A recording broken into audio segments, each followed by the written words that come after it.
I caught my nanny wearing my lingerie and drinking my expensive wine while the kids were asleep, but when I fired her she threatened to tell my husband I'm having an affair, which is a total lie. My husband, Aaron, is currently away on a business trip, so it's just me, our 2 kids, and our live-in nanny, Lucille. Lucille has been with us for 6 months. She's young, barely 22, and the kids absolutely adore her. I thought she was perfect. I was so wrong. Yesterday, I had a late meeting that got cancelled at the last minute. I decided to come home early to surprise the kids before bed, but when I walked in, the house was dead silent. I figured everyone was asleep. I walked into the living room and froze. Lucille was sprawled out on my white sectional. She wasn't wearing her clothes. She was wearing my brand new, black lace La Perla robe, the one Aaron bought me for our anniversary that I haven't even worn yet. Next to her was an open bottle of our 2010 Bordeaux, a bottle that costs more than my first car, and she was chugging it out of my favorite Crystal Blast like it was cheap juice. I literally screamed. I couldn't help it. I felt so violated. She jumped up, spilling red wine all over the white rug and my silk robe. I was furious. I told her to pack her bags immediately and get the hell out of my house. I was shaking with rage, screaming that she had crossed every line imaginable. She didn't cry. She didn't apologize. She just stared at me with these dead, cold eyes. Then she smirked. She told me that if I fired her, she would call Aaron right now and tell him that I'd been sleeping with his brother. I froze. It is a total lie. I have never, ever cheated on Aaron, especially not with his brother, who I barely tolerate. But Aaron has been so stressed and insecure lately because of his job,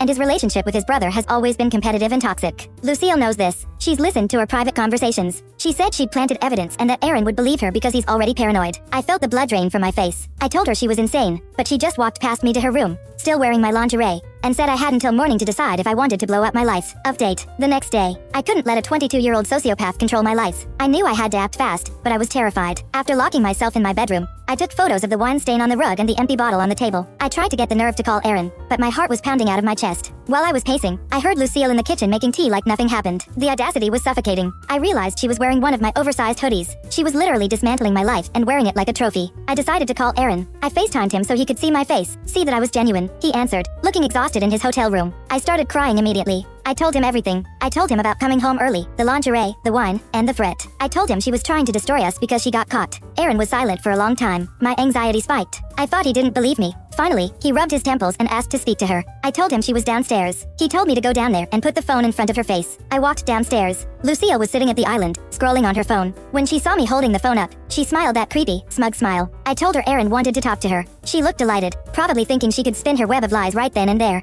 But Aaron didn't let her speak. He unleashed a fury I have never heard from him before. He told her that there were cameras in the living room. Cameras I didn't even know were active, and he had received a motion alert when I came home. He had watched the recording. He saw her in my robe. He saw her chug the wine, and he heard her threaten me. Lucille's face went pale. She looked like a trapped animal. Aaron told her the police were already on their way to escort her off the property and that if she ever mentioned his brother or our family again, he would sue her into oblivion. She bolted up the stairs to pack, and I collapsed on the floor sobbing. I thought the nightmare was over. I was wrong. The police came and escorted her out, but as she was being led to her car, she yelled back at me that this wasn't finished.